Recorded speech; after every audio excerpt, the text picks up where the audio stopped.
Aloha and welcome to this episode of Conservation Conversations Hawaii. I'm your host, Kuhea Asiu, and tonight I'm really excited to welcome my guest, Adam Radford, who is the manager of the Maui Invasive Species Committee. Welcome, Adam. Thanks, Kuhea. Happy to be here. We have so much to talk about. Invasive species is definitely one of my top interests in life.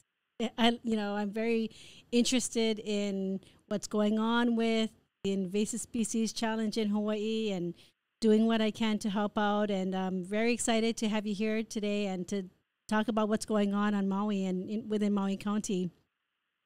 I'd like to, before we get into the discussion, I think it's really important to define for people, what do we mean by invasive?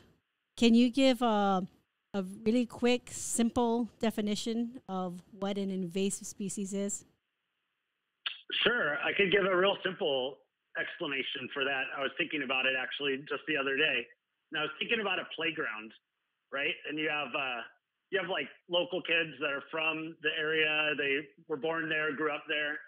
And they're what we would call like native species, would be the equivalent in terms of environmental management.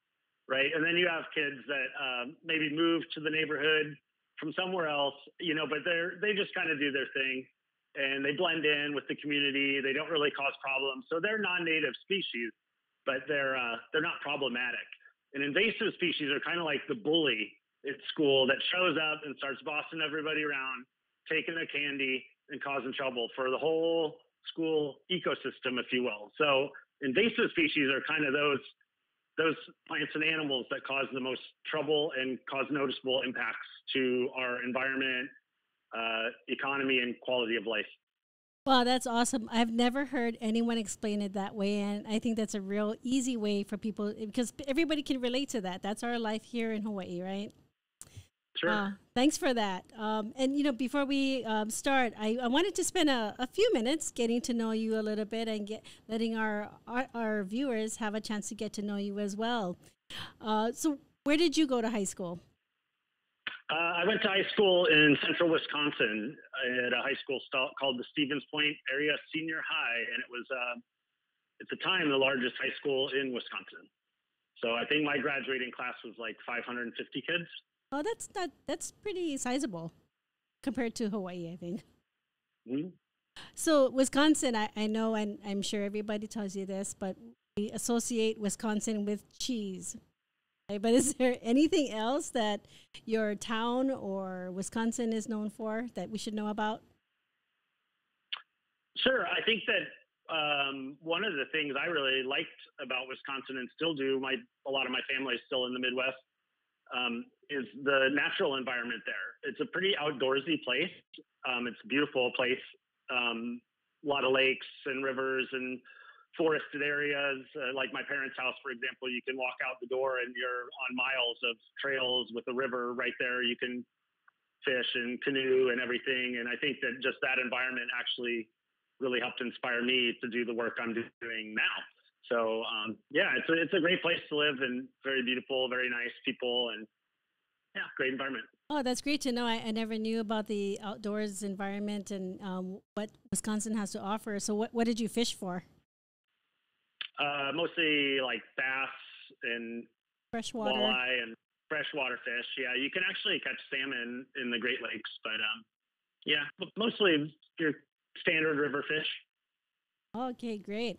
So what got you interested in conservation? Was it your growing up in Wisconsin and having access to the outdoors, or what got you started? I think that was it. Really, my family was always really into the outdoors. Like my dad actually was really involved with, I don't know if you're familiar with Outward Bound, but it's an experiential education program. The one he worked with most was for adjudicated use. So he helped start the first inner city Outward Bound programs where they would get kids out of the city into the natural environment. But anyway, so my dad always had a passion for the outdoors. And like, for example, the first time I went rappelling, I was 4 years old with him and his outdoor education buddies. Yeah.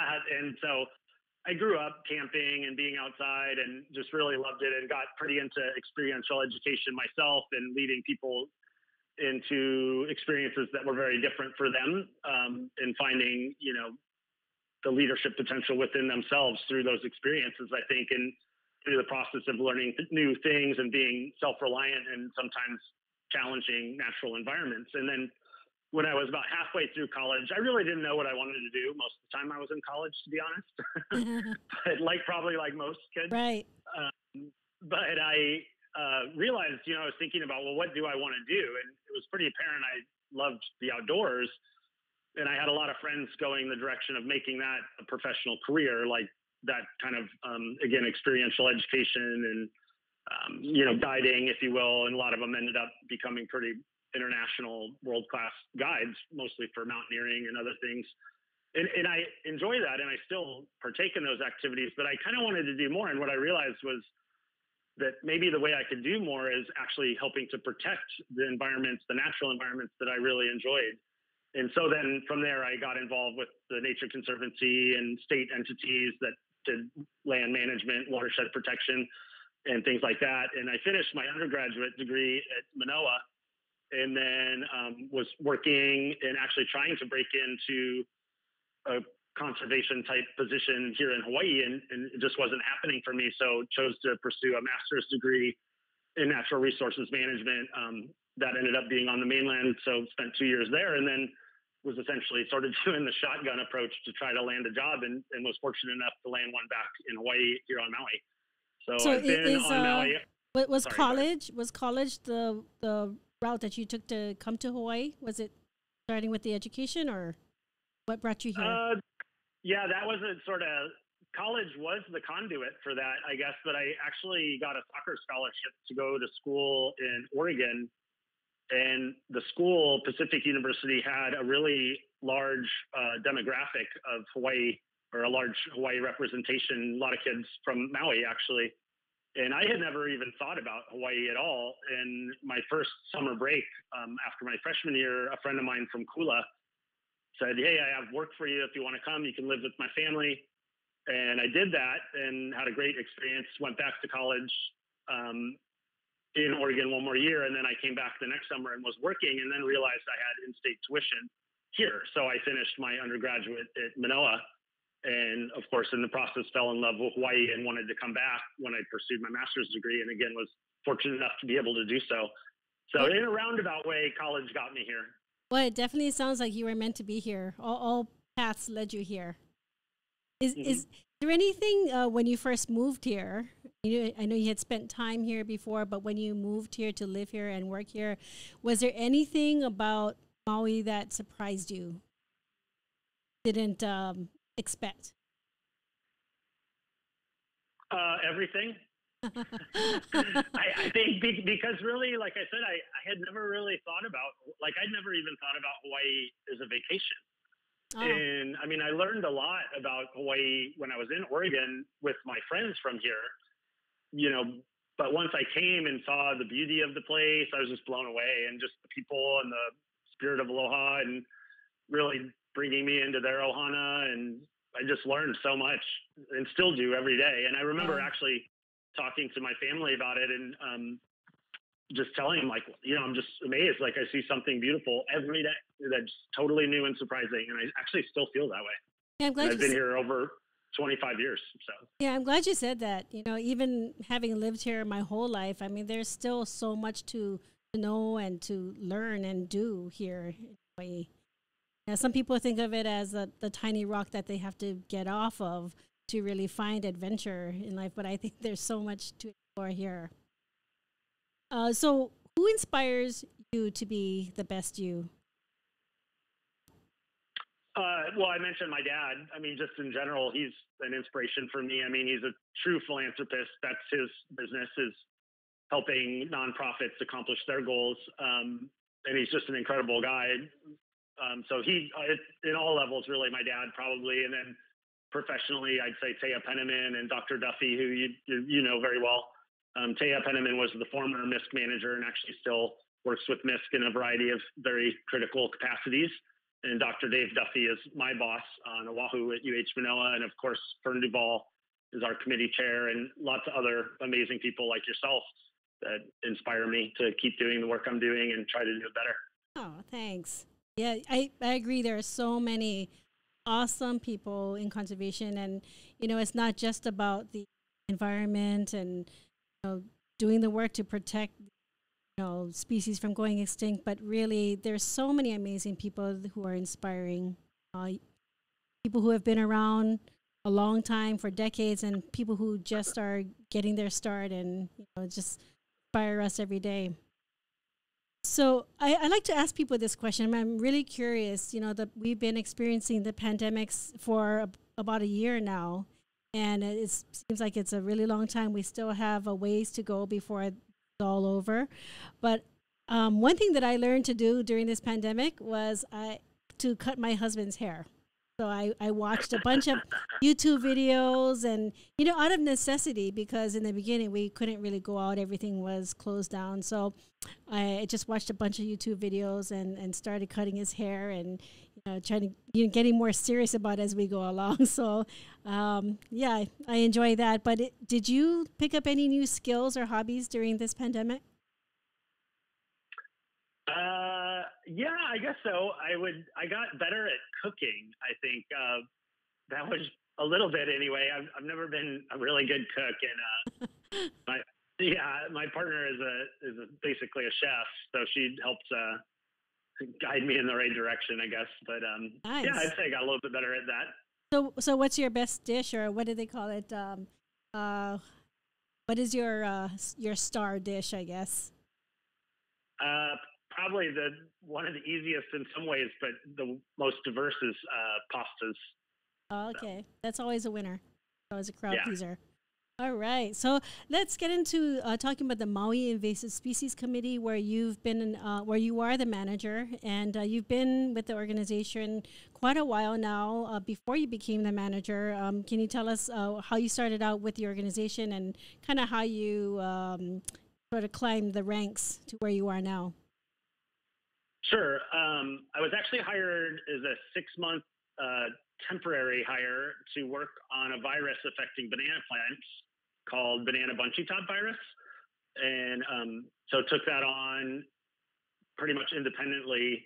And then that was coming to a close, the 6-month term, and was asked to kind of restart a vertebrate control program for the Maui Invasive Species Committee. That had kind of not really gotten off the ground in the past. And so took that on, mostly dealing with Cokey frog management and just understanding what was going on with Cokey frogs on Maui. And then that program subsequently grew to include other invasive species. And then I think it was 4 or 5 years into that position, was offered a position as the operations manager. So overseeing essentially all the ground efforts of the Invasive Species Committee. And so that really then encompassed plant work, as well as moving into more administrative duties. And then I think it's been 4 years now, I've been the manager of the Maui Invasive Species Committee, which is kind of all encompassing, but even more heavily involved in the funding processes and sort of political aspects of the work we do, and statewide initiatives, things like that. I bet time flies, working at that level. You're just got so much on your plate. So I give you a lot of credit.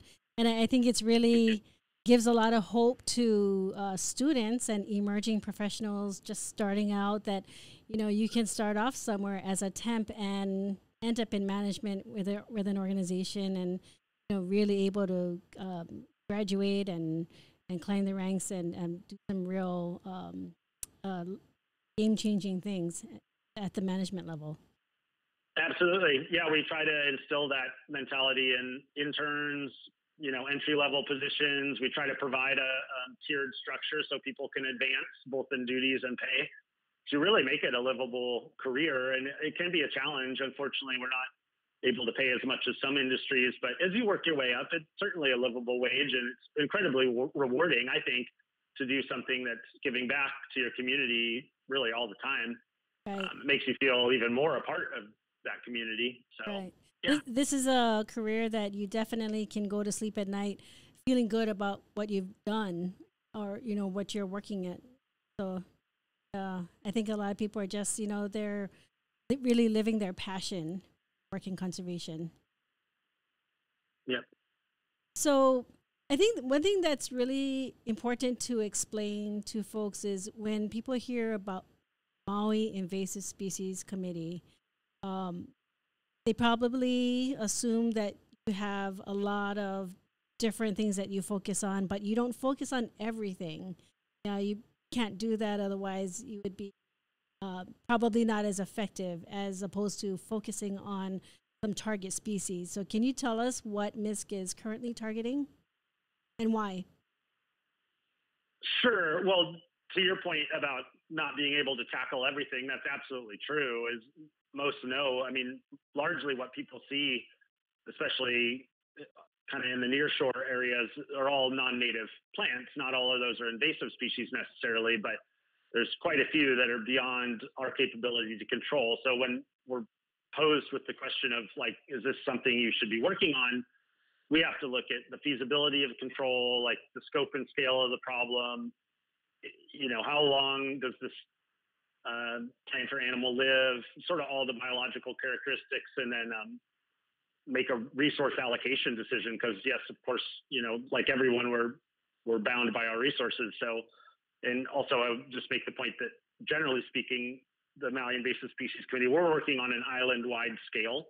So it's a little bit different than the programs that have their borders defined by, say, fences or property lines. We're all over the map, literally and figuratively. Right. So currently in a given year, we work on about 30 to 40 different species.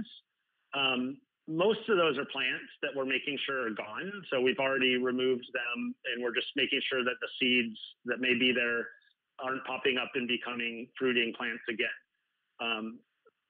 So those are the main ones. And then kind of our big plant projects include Miconia Calvescence, which is in East Maui.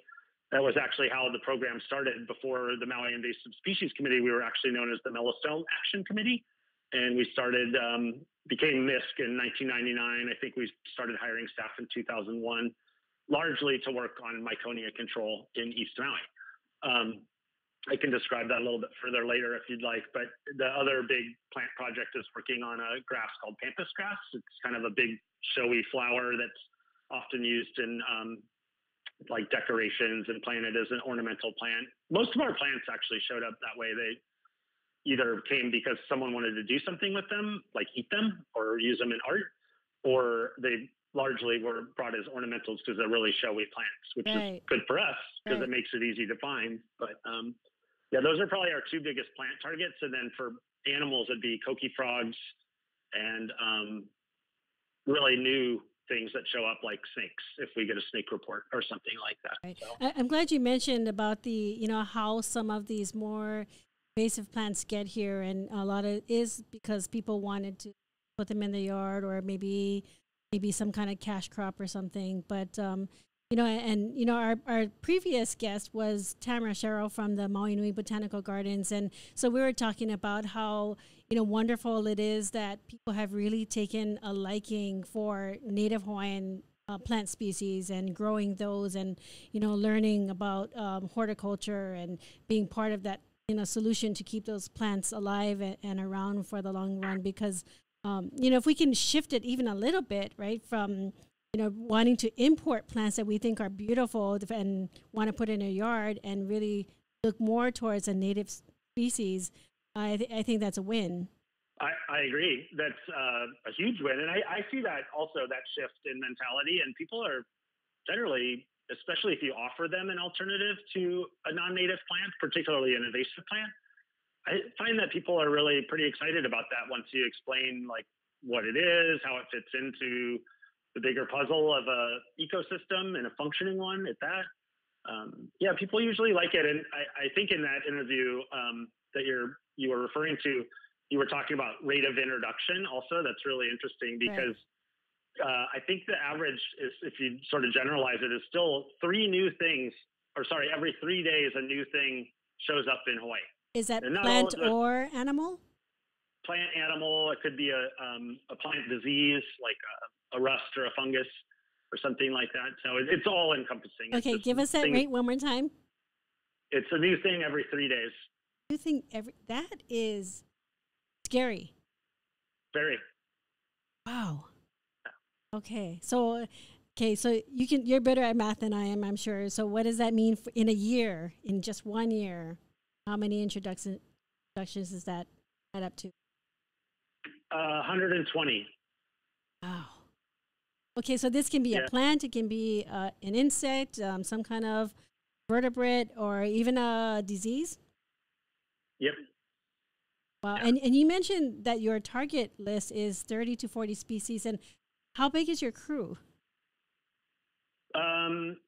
It fluctuates quite a bit based on funding and seasonality of some of our projects. Like, we make big pushes certain times a year if, say, we know a plant is going to be flowering then, so it's really easy to identify, and we want to disrupt that reproductive cycle. So we want to get it, even though it's flowering, it might not be producing seed. So we might make a big push, say, in the spring or summer for pampas grass because it's starting to flower, and we want to stop it before it sets seed. But how many people we have, it hovers around 45 people right now. And we also, I think it's really important for people to understand that we actually have 3 base yards for the project. We have 2 on Maui, one at H. Poko right above Hokipa at the old Maui High right now. And then we have another base yard in Hana with the crew out there. It's all East Maui residents. And then we actually have a project on Molokai as well. And they're pretty independent. They are their own committee, but MISC helps provide administrative and fiscal support for the efforts on Molokai. But our Kuleana, if you will, is all of Maui Nui. So we do work on all the islands. I guess the real answer as far as crew size, though, is that, I mean, I can imagine that you never have enough. I mean, you would need an army of people to really get ahead of some of these more invasive species. Absolutely. Yeah, we actually just recently put together a proposal tied to some of the federal funding that was coming out for to help address like impacts of COVID-19. And I think by the end of our exercise, we said, well, we could use and make good use of 250 people. So in your mind, do you think that there is enough emphasis being put on from a preventative standpoint, or is it more, reacting or responding to things that have gotten here, or, what is that balance? Do you think that there's something that needs to be addressed? I think it continues to improve. I mean, just in my tenure, it's gotten a lot better. There is a statewide interagency biosecurity plan now that actually outlines tasks to help improve what we would call like pre-border, so stuff that's on its way here, perhaps border, so that's like frontline, like Department of Agriculture inspections would be an example. And then post-border is like where MISC fits in, or other sort of terrestrial and aquatic invasive species management programs. But so I think that on both fronts, there's improved cooperation and collaboration, as well as a clearer vision for like the big picture of how to protect Hawaii in general. So I think it's improving. I don't know if you heard this, but I was listening to a news conference the other day, a press conference, and the new president's administration was talking about possibly bringing back the Civilian Conservation Corps, which, was really big, I think, in the 1930s or so, around the Great Depression. And they folks were hired to put them back to work, and they did a lot of really great work and projects around all of the states. And so I heard that discussed, and so I'm hopeful that could happen, and not only put people back to work, but provide some real support to organizations like yours that could use a lot of boots on the ground. I agree. I've heard the same. Nothing definitive yet, of course, but yeah, hopefully it's realized. That's actually, I mentioned the Mellowstone Action Committee when that was really kind of more of a project out of Department of Land and Natural Resources, but that was the impetus really for MISC to get started. Was they got similar type funding to hire a bunch of people to work in East Maui on Miconia control. And so from the very beginning, we actually have had experience and still have staff that help facilitate that. I think they hired over 50 people in East Maui at that time. I might be mistaken. That was before my era, but and I think that one of the great things about that is it puts people outdoors, doing work that they feel really, constructive, and maybe some of them even found their passion and stayed with it. I don't know it. I don't have any data or anything, but I would imagine that some people really learn to enjoy it and stick with it. Absolutely. Yeah. And I mean, I'm hearing from colleagues who've been providing different work opportunities for those that are unfortunately out of work. And a lot of those individuals were working in service industry in one way, shape, or form. And yeah, you don't inspire everybody, but a lot of those individuals are really became very passionate about the work if they weren't already, and decided to try to make it a career for themselves. So it's happening now. Yeah, that's great. I want to go back to, you mentioned Miconia and pampas grass and some others that, these invasive plants that I've gotten here. And, a lot of these invasive species seem to have a lot of things in common as far as why there is such a concern and what kind of threat that they're posing. And can you discuss what they have in common? And so generally we can understand more about why they're such a threat to our native ecosystems, or maybe in some cases even to our health and safety? Sure. Well, yeah, they all have some similar characteristics. For one, they generally reproduce really well and really fast. So whether that's a plant or an animal, they all, generally speaking, have that same characteristic. The other is that largely they become the only thing there. So like, for example, if it's an ant, little fire ants will become the only ant present where they are. They'll get rid of everybody else. So there's They're small but mighty. They're small but mighty, absolutely. They carry a big punch for a little guy. And same with like Miconia and pampas grass and others. Over time, those become the only plant. So you lose this really dynamic, complex network of native plants, say, that all work together to create a functioning ecosystem or watershed. And there's a lot of research out there about water retention and transpiration and all these things. And it just continues to support what many have known for a long time, and that the native forest is much more efficient with those things than a largely non-native dominated, say, forest or environment. And then in terms of like human health and quality of life and all those things, yeah, almost all the species would affect that at some point. Little fire ant is an easy one because it will affect your life right off the bat when you're getting stung, say, even in your house, or your companion animal might be suffering from corneal clouding, which is believed to be the result of the presence of little fire ants, where the animals ultimately are blind because of the stings.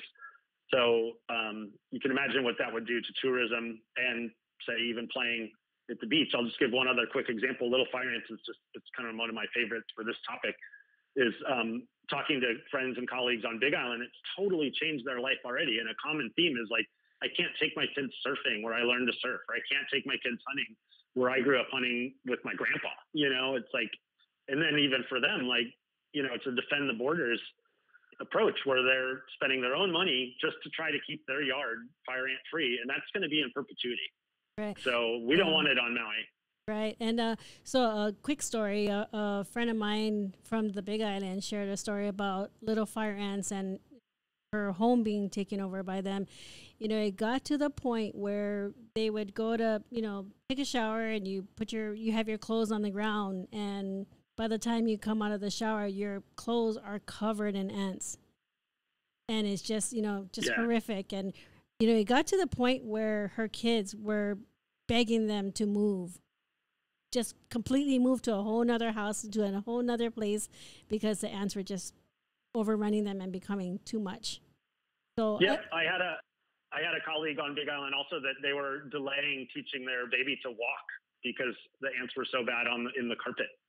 As far as public safety, even grass that might seem as innocent as fountain grass, that's taken over some places here and on the Big Island where it's really widespread, and those become fuel for wildfires. So if you happen to live in a place where there's a lot of fountain grass around and a wildfire starts, that's not a good situation, right? No, not at all. And actually, our most recent large find of fountain grass is right by where the Poli fires were. So talk about fuel for a fire. It's like the perfect combo for a terrible situation. So yes, that is a huge concern with that species. But fountain grass, we're actually really fortunate on Maui. We have very little of it at this point, and the seeds actually don't last that long. So we're actually getting ahead of the curve on that target. That's good. When I lived on Hawaii Island, and you see the lava flows, and usually you would see things like ohia come up or ferns, and in a lot of places, the first thing you're seeing now is fountain grass. It's really sad. It is. So, do you have a success story to share about any one of the species that you folks have tackled and feel like you've gotten it under control or even eradicated? So I'm not sure if eradication is what you folks are looking for, or yeah. Can you talk about that? Yeah, good question. Yeah, so it depends on the target we're trying to deal with. So eradication is largely the goal of all of our projects, but there are some that we just don't have the resources to accomplish that at the moment. So like, for example, Miconia is really essentially a containment project at this point to keep it restricted to East Maui, but and also in lower elevation, really already fairly degraded environments, while we're waiting for either new technologies or maybe a natural enemy to come help level the playing field and then go for eradication. But there is a success story with Miconia, for example. It used to be in West Maui and is no longer there. So that's a success along the way. We've helped prevent it from getting a foothold in West Maui. One of the things, though, I would say success is a lot of the work we do has not been done really or attempted anywhere else in the world. And so I like to look at MISC kind of like this think tank of really creative people that come up with solutions to these incredibly complex projects. And some of those solutions include things like herbicide ballistic technology, which is the process of encapsulating very small amounts of herbicide in paintballs and applying them with a paintball gun. So not only is it fun, but it's very precise and saves a lot of time, because a lot of places where you're using that, you use a helicopter to get there. And before we had herbicide ballistic technology, we would have to fly, find the plant, go back, get a different setup to be able to go back to the plant and treat it. And so with HBT, it cuts the time in half because we're able to find the plant, treat it right away, keep going. So that alone is a success story, but just a couple other quick ones, like Cokey Frogs, for example. We've had 31 places with lots of frogs just on Maui. Currently, there's only 11. So all the other places, they're gone. So huge success there. We've caught hundreds of random single frogs all over Maui, but most people don't hear them. So that's a success. And same with Molokai. They've caught some frogs. So big success there. And then little fire ants, actually, also just coming back to that one, we've had 17 locations on Maui with little fire ants.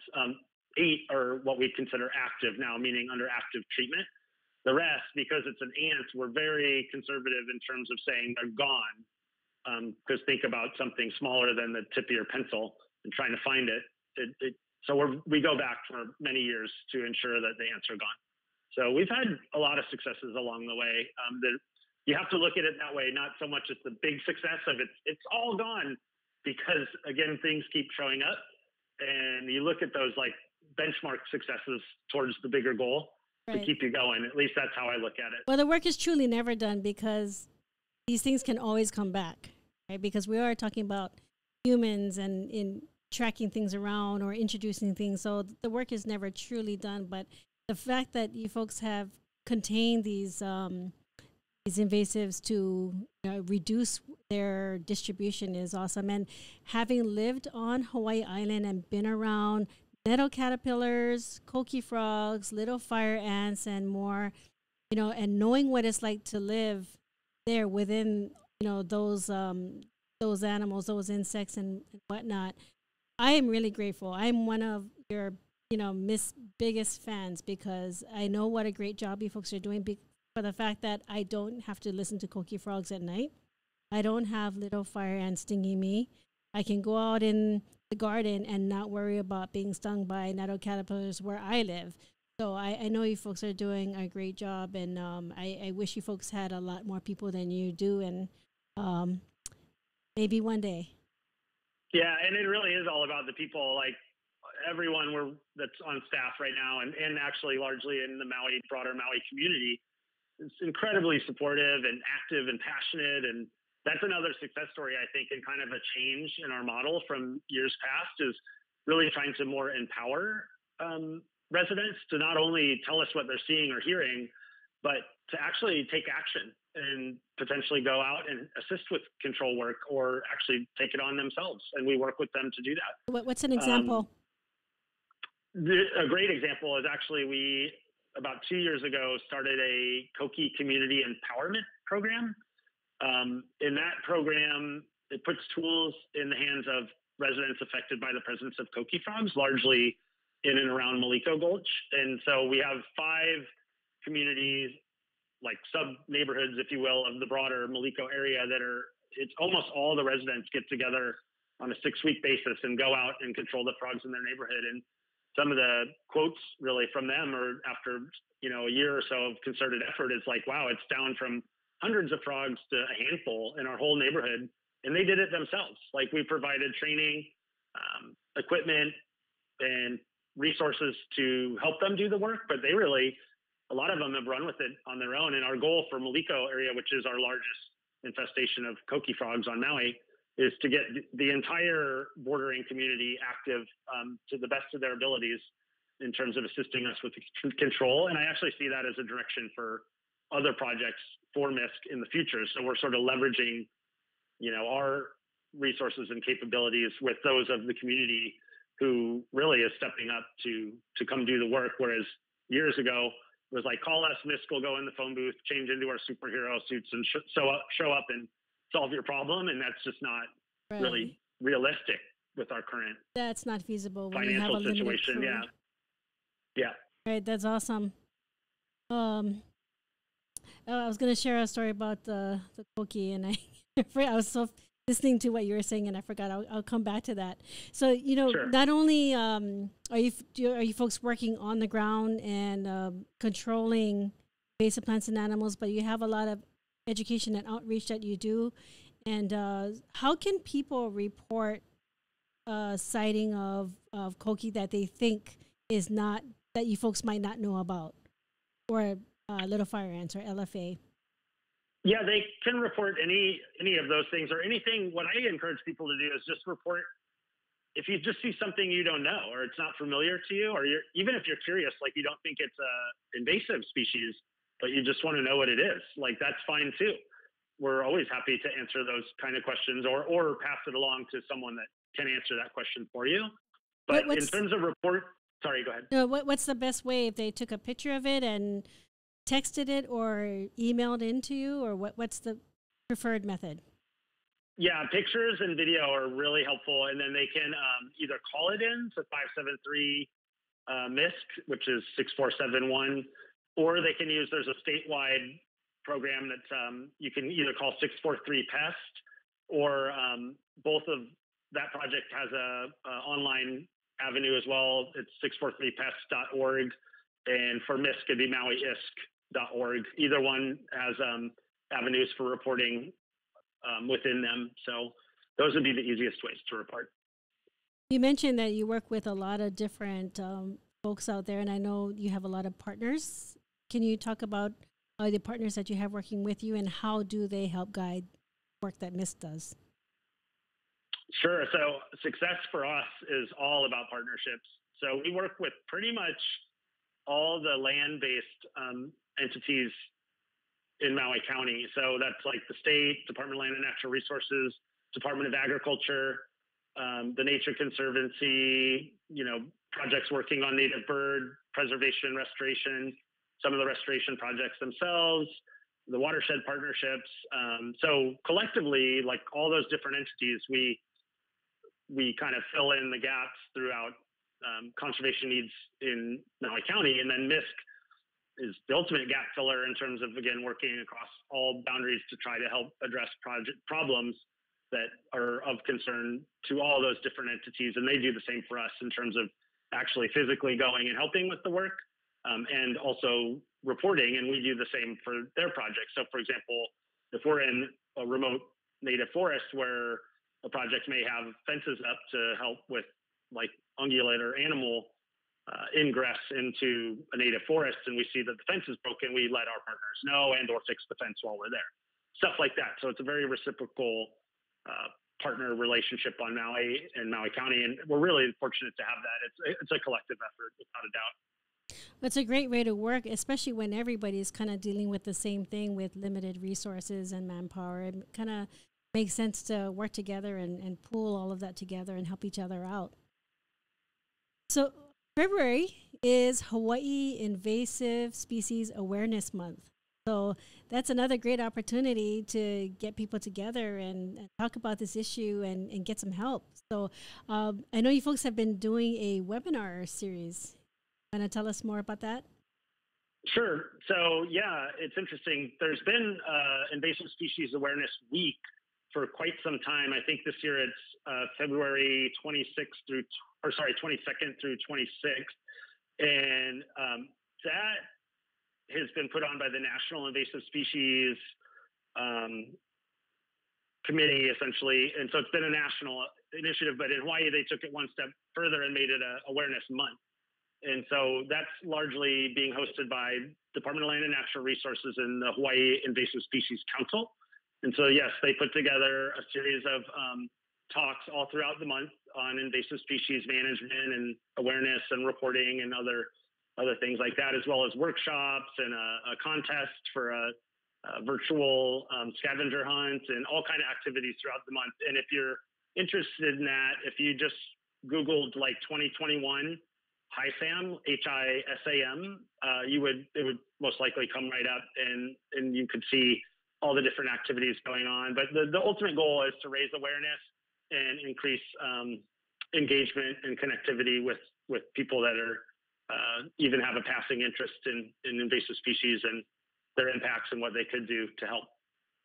Are those webinars going to be posted on that website so people who maybe have missed it when it was live can go back and watch it? Yes, they will. I believe so. And then actually, MISC has a Facebook page, and we're presenting quite a few presentations actually this week, and those are going to be all posted on our Facebook page as well. So any of the MISC ones, Maui relevant, that are being presented will be available there. Okay, great. We'll get that information up on the screen later. So, we talked about the pandemic earlier. What kind of challenges have you folks had in, doing your work during this time? Has it changed anything, or have you just been creative and found ways to get the work done despite the pandemic? I think the biggest challenge or the thing lost, of course, is the face-to-face interaction. There's always value in just like water cooler talk, right? Just social interaction. We're a social animal. So I think that's the biggest challenge. We're really fortunate for our programs. We were very early on deemed essential workers. So we didn't really have to lay anyone off. We did keep people at home for a while when the pandemic first came out and had them doing trainings and other essentially telework things. But largely, we've been out in the field and just adapting the work we do to like CDC, Department of Health, and university protocols and things like that. But I would say, actually, there's been a lot of positives out of the arrival of the pandemic. Like we host meetings more often with more of our teams than really we did before. It's more structured because we're all essentially virtual for those meetings, but we're actually having them more often.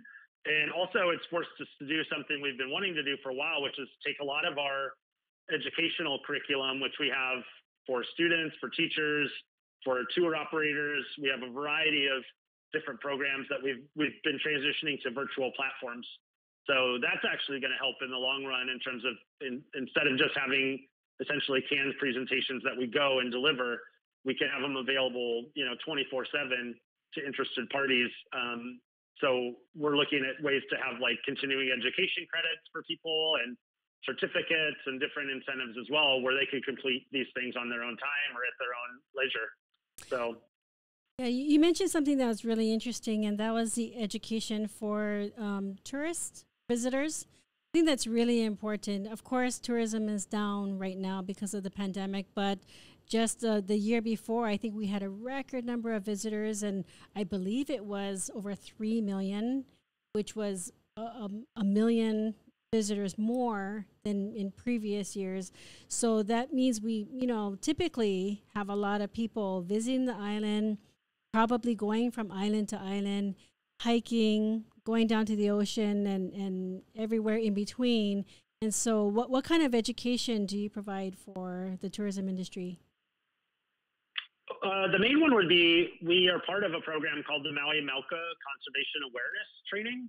And the goal of the training is to provide kind of a natural resources 101 curriculum to tour guides, operators, and then so that they can then disseminate accurate natural history information to their clientele. And so they actually do get a certificate of completion upon finishing the course. It's a collaborative effort with MISC, East Maui Watershed Partnership, and Maui Forest Bird Recovery Project, as well as other guest speakers from other conservation entities. And it's pretty diverse. And we've got a lot of positive feedback, including some saying, oh, we would actually be willing to pay you for this training. It's really valuable. And it's great. So now we know that our tour operators aren't just elaborating on what they believe to be true, if you will. That's a nice way to put it, I guess. But well, this is such a great idea because, even for those who are visiting and then go through this education program, no matter where you live, there are native ecosystems, native species where you are from. And they're dealing with introduced species to some level, maybe not like Hawai'i, but maybe this is a good opportunity for them to look closer at their own homes when they go back and start paying attention to what is, impacting their watersheds, where, and their forests. Yeah, I think that too, because I actually did work in a similar industry with what I mentioned early in the interview, was just sort of outdoor education and experiential education. And it's easy to operate within your silo, right? You may not even know that there's all these resources available to you doing work to protect what you're trying to show people is so cool. Like you're out showing them this experience, but you maybe aren't connecting with the people actually working to protect it. And so, that alone is a huge benefit of the program, just raising awareness on that front. Yeah, environmental education in general is important because I think it's not always effective to just keep hammering into people why, this plant or this animal is bad. And I think first they need to kind of fall in love with the resource, and then they can better understand what's threatening it and what they can do about it. But if they only hear bad news all the time, I don't know. I think people need to really, they come here because it's beautiful and they enjoy the outdoors, they enjoy our landscapes, but it does help when they understand the stories of our forests, our plants and animals, and understand the culture. And then I think bringing that environmental education and understanding the impacts of invasive species, I think that has an opportunity to make a really big impact. I think the cultural component is a really, really big one too. That that's such a field in and of itself. Like there's so much there that really ties it all together. And I think if you connect the dots, even as a visitor, and you get even a little bit of that perspective, it really helps with how you view Hawaii, and also how you're kind of, I think, rounds out your experience here. It's not all beaches and Mai Tais, Yeah, absolutely. So another state agency that I really, really admire what they do and support them fully is the Hawaii Department of Agriculture, the plant quarantine station, and those folks who are on the lookout, inspecting containers that come into the island and looking for potential harmful pests that might come in and become a problem. And they are always understaffed, and like MISC, I don't know if they could ever have enough people for the amount of things that we import or things that are just moving between islands. And I really admire for them for the work that they do to try to protect our environment. And so can you talk more about how your organization and their agency kind of works together? So they're kind of like the front line, right, of looking out for things that might be getting here, like, Oahu recently had a couple of skunks that made it from somewhere. And we have snakes. I wore my snake print just for you today. We've had snakes that have made it here, and a whole host of other things, a bat with rabies, and pretty scary stuff. And so when they do get here, and before they become established, is kind of where MISC comes in. Is that basically right? Yep, absolutely. I will just say, yeah, we work very closely with the Hawaii Department of Agriculture, and we're very fortunate because we have a strong representation from them on our oversight committee. So they're very much helping to guide the work we're doing, as well as see areas where we can fill different niches that need to get filled. And the Department of Ag has been not just working at the borders to address the things you mentioned, or intercept them, but they've actually been working with us to go out and catch Cokey Frogs or follow up on little fire ant reports or other things. So we're actually work sharing with them on some of our projects, but where I think MISC helps fill a gap in terms of relatively early detection is, for them, it's right at the border, but early detection for us is once it slips through that border. So, we'll do surveys of roadsides, which is a common place for invasive non-native species to first show up. We do inspections also at ports of entry, particularly the airport, through a program called Malamu Poi Poi. And then we also do rapid response, like you're talking about with snakes and other species, where we work very closely with them and the Department of Land and Natural Resources to follow up on any snake report in an appropriate manner, and then conduct different responses. So sometimes we'll get reports of random things like panthers and skunks and zebras and just about anything. And then other times Department of Ag will, or will Department of Land and Natural Resources. So we all collectively will work to figure out what's going on. And then if it's something actionable, meaning it seems credible that this new giraffe showed up in Hamoa or something, we'll work together to try to address that problem and shift resources to do that quickly, because, as you know, Kuhea, like addressing a problem when it's very limited in scope and scale is much easier than once it's covering potentially 30,000 acres of East Maui, like Miconia could be. Right. And it's very costly to do that, of course, once it's established and widespread.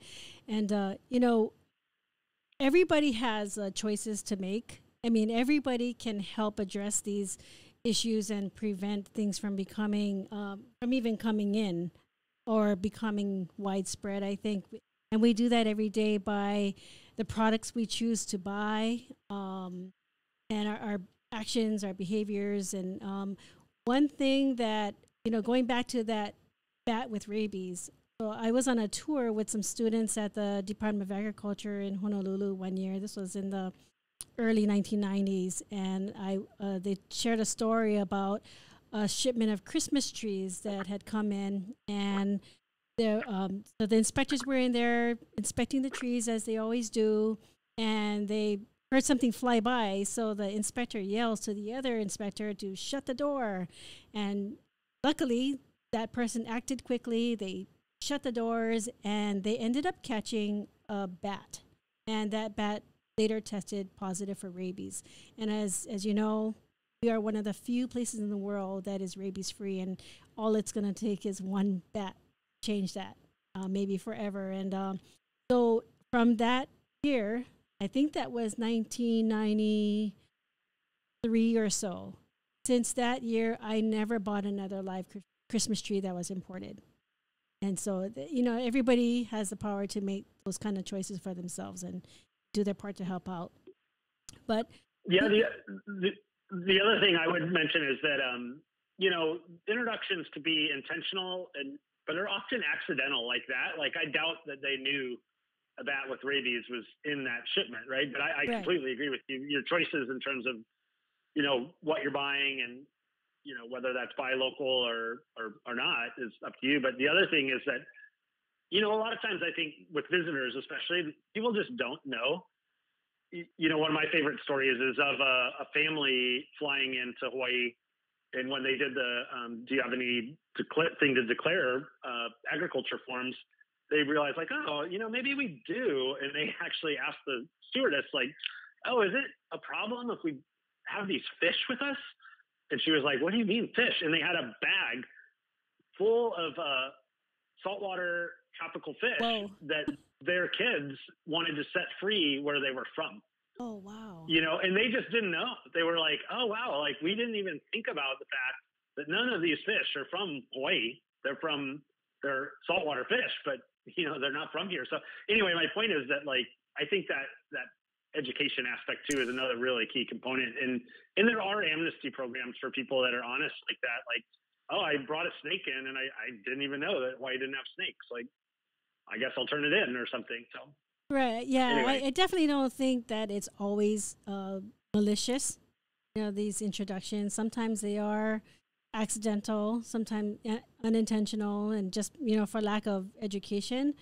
And, until the day comes, which might never be here, where we can be totally 100% self-sufficient in everything, that's we're going to continue to import a lot of things that we need, and I know good efforts are being made to increase our own sustainability and food security and trying to import less.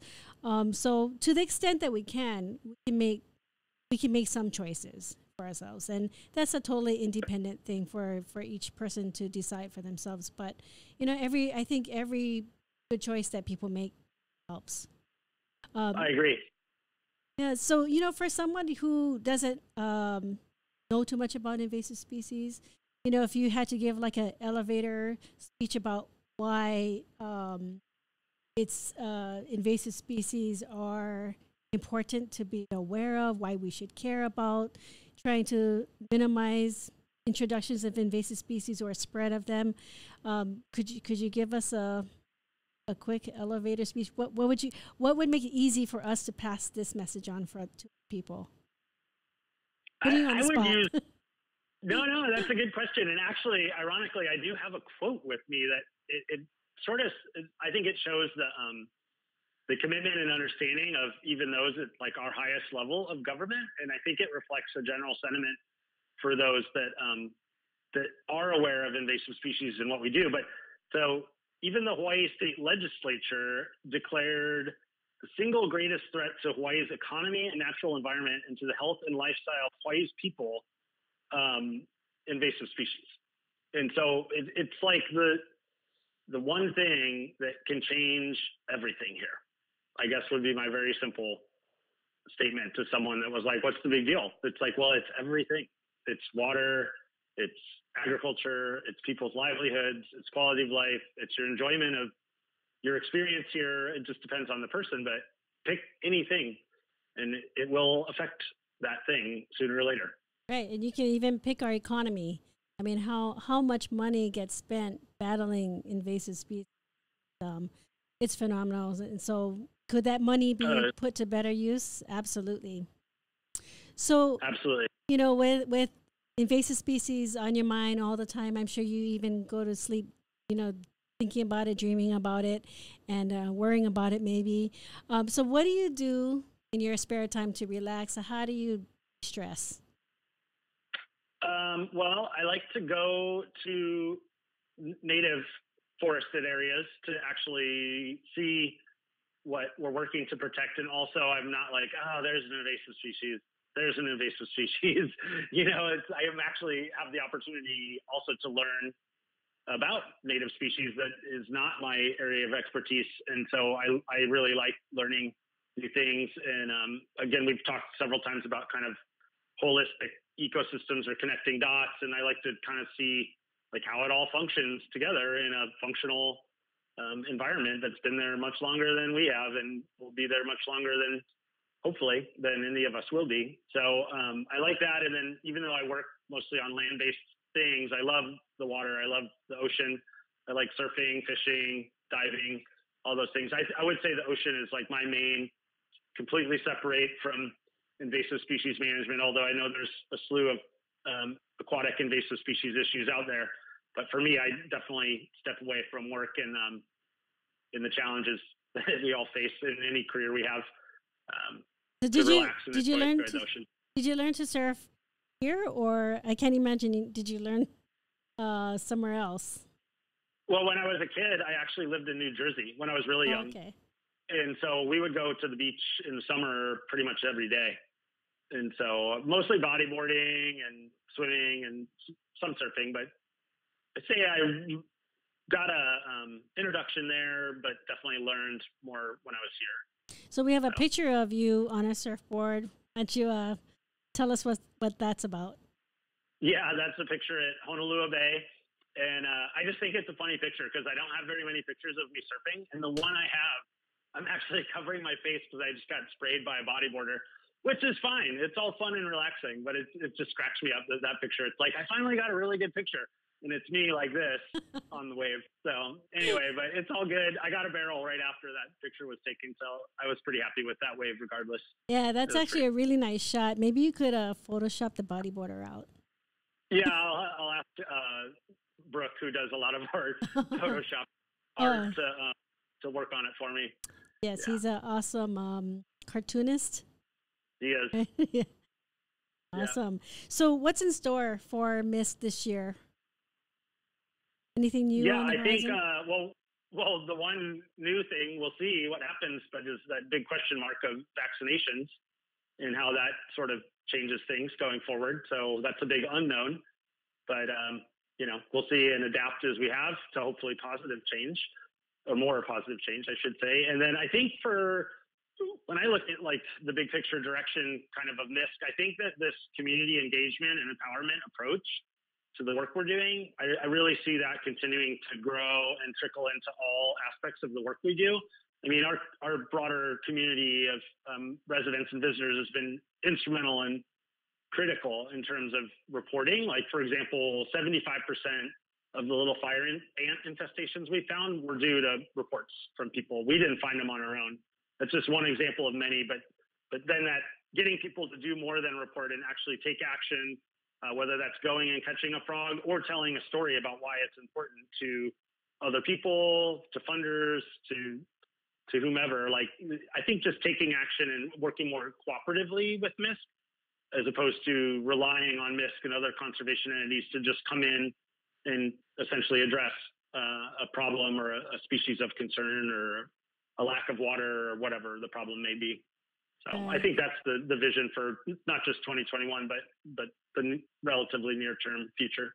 Right. Well, I always encourage everybody I know to please support MISC and the work that you and some of our other great conservation agencies are doing, because there's definitely not enough boots on the ground to do what we need to do. But so we are coming to the end of our time together, and I want to thank you for being here and sharing your mana'o and your work with MISC. And I look forward to having you back again some other time, and hopefully we have more success stories to share, and keep up the great work that you folks are doing. Sure. Yeah. Thank you for the opportunity, and would love to come back sometime. There's so many things I could spend an hour talking about that MISC is doing well. And I will just say that, we are very fortunate that the Maui County community, our council, the state, I think everybody gets it with invasive species management and is incredibly supportive, but, we all have to make hard decisions when it comes to our time and our money. Absolutely. And so we understand that, but we are really fortunate and thankful for everyone's support and their efforts, and everybody's doing the best they can. And thank you again, Kuhea, for the chance to talk with you. It's always a pleasure. Awesome. Thanks, Adam. I want to give a shout out, and we'll get the contact information up on the screen so people can contact you folks via Facebook or telephone, whatever mechanism, if they have questions or if they want to report a pest or and maybe get involved with what we're doing. I want to give a shout out to our producers, the Riff Wailuku. Thank you guys for bringing us the show today. And if you like what you are seeing on Conservation Conversations Hawaii, please subscribe and like it and share it with anybody you know who cares about Hawaii and wants to keep it beautiful, healthy, and safe for everybody now and for generations to come. And thank you so much for joining. Mahalo.